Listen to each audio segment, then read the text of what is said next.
नमस्कार साथियों, स्वागत है आपका सिविल लक्ष्य एकेडमी के डेली करंट अफेयर्स प्रोग्राम में। इस वीडियो में हम 31 मई 2021 के सबसे ज़रूरी प्रश्न देखेंगे जो आपके एग्ज़ाम में आ सकते हैं।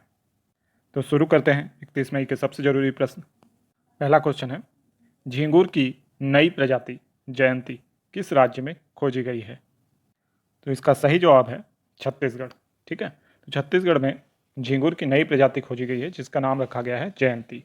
जयंती नाम जो है ये प्रोफेसर जयंत विश्वास के नाम पर रखा गया है और ये कुर्रा गुफा में खोजी गई है। ठीक है, और ये जो झींगुर की प्रजाति है ये 12वीं प्रजाति है जो आज तक मिली है। ठीक है, इसलिए कभी ध्यान रखिएगा, कोई आपको एकदम नया टाइप का झींगुर अगर मिल जाए तो उसको पैर से दबा के मारना नहीं है, उसे संरक्षित करना है। हो सकता है वो झींगुर की कोई नई प्रजाति हो। नेक्स्ट क्वेश्चन है, DGNCC का द्वितीय संस्करण किस मंत्रालय ने लॉन्च किया है? तो इसका सही जवाब है रक्षा मंत्रालय। तो रक्षा मंत्रालय के जो सेक्रेटरी हैं डॉक्टर अजय कुमार, इन्होंने जो ये आपका DGNCC यानी एक जो ऐप है ना, ट्रेनिंग ऐप है, इसका सेकंड वर्जन लॉन्च किया है। ठीक है, एनसीसी का ही ये एक्चुअल में ट्रेनिंग ऐप है। इसके तहत जो अभ्यर्थी हैं उनको विभिन्न प्रकार के प्रशिक्षण तो उपलब्ध कराएंगे ही, साथ ही साथ में जो क्वेश्चन उनके बार बार क्वेरी होते हैं वो, इसके अलावा जो पाठ्यक्रम है, जो ट्रेनिंग के द्वारा स्टडी मटेरियल है, वो सारी चीज़ें इस जो DGNCC संस्करण का के द्वारा उनको उपलब्ध कराया जाएगा। ठीक है, तो ये डिजिटल इंडिया का एक बहुत ही अच्छा इनिशिएटिव है जिसका लाभ एनसीसी के कैडेट्स को मिलेगा। ठीक है, तो इस बात को आपको याद रखना है। नेक्स्ट क्वेश्चन है, नेशनल AI पोर्टल किसके सहयोग से लॉन्च हुआ है? तो इसका सही जवाब है उपरोक्त सभी, अर्थात इलेक्ट्रॉनिक एंड सूचना प्रौद्योगिकी मंत्रालय, नेशनल ई-गवर्नेंस और नेस्कॉम, इन सभी के साझा सहयोग से या साझा पहल से नेशनल AI पोर्टल का जो वार्षिक उत्सव है वो मनाया गया और इसे लॉन्च किया गया। ठीक है, ये भी आपको याद रखना है। ठीक है, बहुत ही इंपॉर्टेंट है।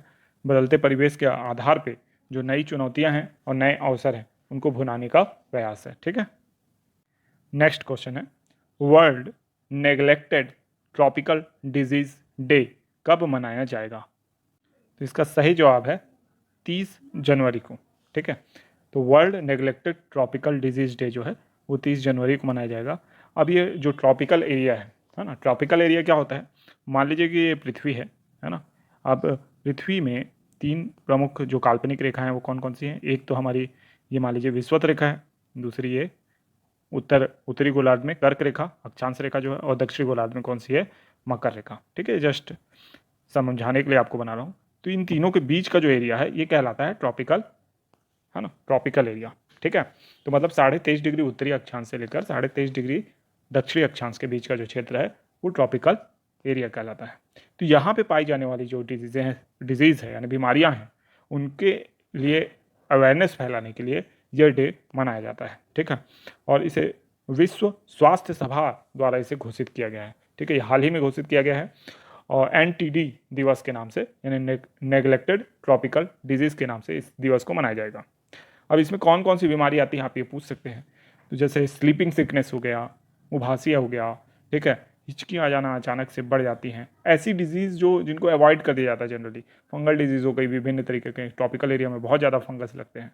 ठीक है, तो उन सब डिजीज़ों के लिए अवेयरनेस फैलाना, उनके इलाज को खोजना, वैज्ञानिक समुदाय को इन डिजीज़ के बारे में थोड़ा सा क्या करना, चिंतित करना या उनको जगाना। ठीक है, देखिए इबोला वायरस हो गया या बहुत सारी खतरनाक जो बीमारियां हैं, चिकनगुनिया हो गया, वो इसी सब क्षेत्र में आती है ना। आपका डेंगू हो गया। ठीक है, ज़्यादा किस साइड फैलेगा? ये ट्रॉपिकल एरिया में फैलेगा। ठीक है, याद रखिएगा इसको। नेक्स्ट क्वेश्चन है, हाल ही में चर्चा में रहा एप्पल स्कैब क्या है? इसका सही जवाब है सेब में होने वाली एक बीमारी है। एप्पल स्कैब क्या है? एक बीमारी है, और ये मुख्यतः कहाँ फैलती है? तो हिमाचल प्रदेश में सेब होते हैं, वहाँ ये बीमारी फैलती है। ठीक है, ये कई बार फसलों को नुकसान पहुँचा चुकी है, तो इसके बारे में हमको थोड़ी जानकारी होनी चाहिए। ठीक है, तो ये आप इसको याद रखिए क्वेश्चन को। नेक्स्ट क्वेश्चन है, ऑपरेशन टर्क्वाइस का संबंध किससे है? नामीबिया नरसंहार से, रवांडा नरसंहार से, सूडान नरसंहार से या इथोपियन नरसंहार से? तो इसका सही जवाब है रवांडा नरसंहार। ठीक है, अब रवांडा नरसंहार के बारे में हमने पिछले वीडियो में चर्चा की थी। जस्ट पिछले वाले यानी कल के वीडियो में, तो आप उस वीडियो को एक बार ज़रूर देख लें, ठीक है। तो ये हमारा पोस्टर का क्वेश्चन आ गया, है ना। कन्वेंशन ऑन माइग्रेटरी स्पीसीज ने किसे अपने ब्रांड एम्बेसडर के पद से हटा दिया है।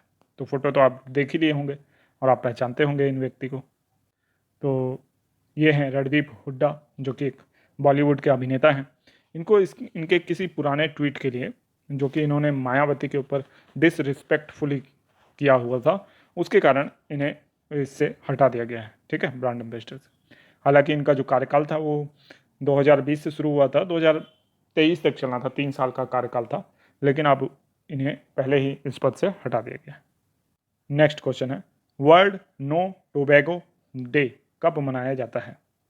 तो इसका सही जवाब है 31 मई को, ठीक है। अब आपके दिमाग में ये क्वेश्चन उठता होगा कि हम वर्ल्ड नो टोबैगो डे मनाते हैं, है ना, इसके ऊपर सीधा बैन क्यों नहीं लगा देती सभी सरकारें, सभी देश की। देखिए, इसके पीछे का मुख्य जो कारण है वो है रेवेन्यू, यानी राजस्व।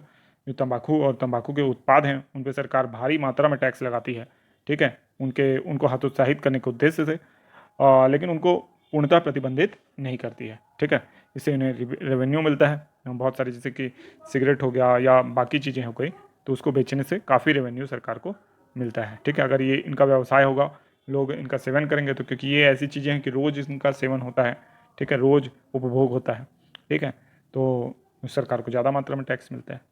और दूसरी बात है, कहीं ना कहीं कोर्ट का हस्तक्षेप भी रहता है ना। जैसे कि मान लीजिए कि अभी जो सिगरेट के पैकेट वाला जो केस गया हुआ था सुप्रीम कोर्ट में, उस पर जो सिगरेट कंपनी के पक्ष में फैसला आया था, है ना। तो इस तरीके से बहुत सारे जो चीज़ें हैं उनके कारण ये पूर्णतः बैन नहीं हो पाता। नेक्स्ट क्वेश्चन है, भीतरकनिका राष्ट्रीय उद्यान किस राज्य में स्थित है। मध्य प्रदेश, छत्तीसगढ़, ओडिशा या पश्चिम बंगाल। इसका सही जवाब है ओडिशा, ठीक है। तो भीतरकनिका राष्ट्रीय उद्यान जो है ओडिशा जिले में स्थित है, ओडिशा राज्य में स्थित है, सॉरी। और अभी यास तूफान के कारण ये बहुत ज़्यादा प्रभावित हुआ है, बहुत ज़्यादा इसको क्षति हुई है, ठीक है। भीतरकनिका जो नेशनल पार्क है, यह अपने विदेशी कछुए, जो रिडली कछुआ है और बहुत तरीके के जो कछुए हैं, उनके कारण ये क्या है, फेमस है, ठीक है। और इसके जो कछुए हैं वो वल्नरेबल कैटेगरी में आते हैं, जो यूनेस्को की जो डेंजर्ड स्पीसीज़ की कैटेगरी में वो आते हैं। तो उनको भी आपको याद रखना है कि रिडले कछुआ यहाँ पाया जाता है भीतरकनिका नेशनल पार्क में, ठीक है। नेक्स्ट क्वेश्चन है, युवा प्रधानमंत्री योजना किस मंत्रालय ने लॉन्च की है।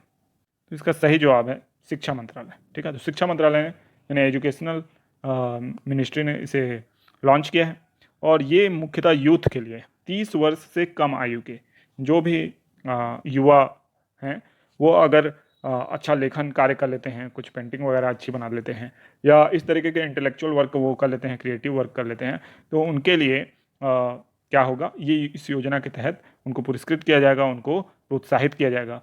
तो ये आप लोगों के काम की खबर है, ज़्यादातर आप में से कम उम्र के होंगे, तो आपको इस योजना के ऊपर विशेष नज़र बना के रखना है, ठीक है। तो अब देखते हैं आज के सामान्य ज्ञान के कुछ प्रश्न। इसमें 11वां प्रश्न है हमारा, कौन सा खनिज उद्योग की टोकरी और काला सोना कहलाता है। तो इसका सही जवाब है कोयला, ठीक है। कोयले को उद्योग की रोटी और काला सोना कहलाता है। अगर मैंने क्वेश्चन में टोकरी बोल दिया होगा तो आप उसको रोटी ही पढ़िएगा। उद्योग की रोटी और काला सोना कहलाता है। ऐसा क्यों? क्योंकि औद्योगिक गतिविधियां ज़्यादातर पुराने समय में तो मुख्यतः कोयले के ऊपर ही आधारित थी। तो क्योंकि ताप के कारण से जो टरबाइन वगैरह को घुमाना भाप के माध्यम से, वो सारा कार्य किसके कारण होता था, कोयले के कारण। विद्युत उत्पादन भी कोयले से ही होता था, और विद्युत की बहुत ज़्यादा आवश्यकता होती है उद्योगों में, ठीक है। इसलिए इसको क्या बोला जाता है, उद्योगों की रोटी और काला सोना, ठीक है। अब ये हमारे देश में किन राज्यों में मिलता है? तो झारखंड में ये धनबाद, सिंहभूम, गिरिडीह से मिलता है। पश्चिम बंगाल में ये रानीखेत, आसनसोल से मिलता है। छत्तीसगढ़ में ये जो हमारा सरगुजा बेल्ट है पूरा, है ना, वहाँ से, रायगढ़ से मिलता है। उड़ीसा में जो देवगढ़ है और तलचर, वहाँ से। असम में भी मिलता है, माकुम और लखीमपुर से। महाराष्ट्र में चांदा से। तेलंगाना में सिंगरेनी से। और मेघालय, जम्मू कश्मीर, नागालैंड और अरुणाचल प्रदेश में भी कुछ स्थानों से ये प्राप्त होता है। तो इसको इतना याद रखिएगा आप इसके बारे में। इसके बाद है नेक्स्ट क्वेश्चन, भारत में बॉक्साइट का सर्वाधिक उत्पादन किस राज्य में होता है? ओडिशा, गुजरात, झारखंड या इनमें से कोई नहीं।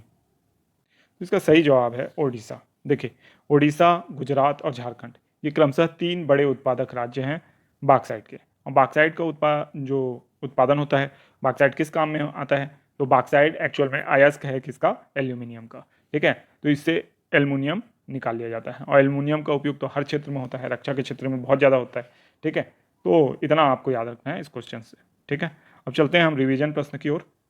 तो हम देखेंगे 23 मई के रिवीजन प्रश्न। अगर आपने हमारा 23 मई का जो करंट अफेयर्स का वीडियो है इंडिया और वर्ल्ड का, अगर उससे नहीं देखा है तो आप इसे देख सकते हैं, ये इसका पोस्टर है। ठीक है, इस वीडियो को बहुत ध्यान से देखिएगा क्योंकि इसमें डिटेल में सारी नॉलेज दी गई है। ठीक है, और अभी हम शॉर्ट में देखेंगे। तो पहला क्वेश्चन है, जेम्स वेब टेलीस्कोप किसने तैयार किया? इसका सही जवाब है नासा। नेक्स्ट क्वेश्चन है, मिलेनियम टेक पुरस्कार 2020 से किसे सम्मानित किया गया? तो शंकर बाल सुब्रमण्यम को। सुंदरलाल बहुगुणा का संबंध किससे था? तो पर्यावरण से था। धरती का पुत्र, India's environment myth and reality किनकी पुस्तकें हैं? सुंदरलाल बहुगुणा की। भारत का पहला जीआई टैग दार्जिलिंग की चाय को मिला। INS राजपूत किस देश से खरीदा गया? तो USSR। रूस ने चीन के साथ अपना सबसे बड़ा परमाणु ऊर्जा साझेदारी समझौता किया है। किस देश के साथ? चीन के। वर्ल्ड कोरियोग्राफी अवार्ड 2020 किसे प्रदान किया गया? तो सुरेश मुकुंद को। अंतर्राष्ट्रीय जैव विविधता दिवस कब मनाया जाता है? 22 मई को। कोविसेल्फ क्या है? तो कोविसेल्फ है corona self test kit. Galapagos द्वीप समूह किस महासागर में था? तो प्रशांत महासागर में। ग्लोबल पेंडेमिक रडार किस देश के नेतृत्व में तैयार किया गया है? तो यूके। माइक्रोसॉफ्ट ने इंटरनेट एक्सप्लोरर को किस वर्ष रिटायर करने का फैसला किया है? तो 2022। अंडर 17 महिला विश्व कप फुटबॉल 2022 भारत में होगा। तो ये है आज के दिन का होमवर्क प्रश्न। आयुष्मान भारत के तहत हेल्थ एंड वेलनेस सेंटर स्थापित करने में कौन सा राज्य जो है वो देश में प्रथम है? कर्नाटक, छत्तीसगढ़, आंध्र प्रदेश या झारखंड? ठीक है, तो इसका सही जवाब आप कमेंट बॉक्स में दीजिएगा। तो आशा है ये वीडियो आपको पसंद आया होगा। अगर ये वीडियो आपको पसंद आया तो इसे लाइक, सब्सक्राइब और शेयर करना बिल्कुल ना भूलें। साथ ही साथ टेलीग्राम ग्रुप ज्वाइन कर लें, उसका लिंक डिस्क्रिप्शन बॉक्स में है। वहीं आपको फेसबुक का लिंक मिल जाएगा, वहाँ से आप फेसबुक पेज को लाइक कर लें। ठीक है, साथ ही साथ आप अगर कोई आपके दिमाग में क्वेरी हो या कुछ आप सुझाव देना चाहें तो कमेंट बॉक्स में कमेंट जरूर करें। आंसर को भी कमेंट करें जो होमवर्क का आंसर है। ठीक है, मिलते हैं नेक्स्ट वीडियो में, तब तक के लिए आपका दिन शुभ हो। धन्यवाद।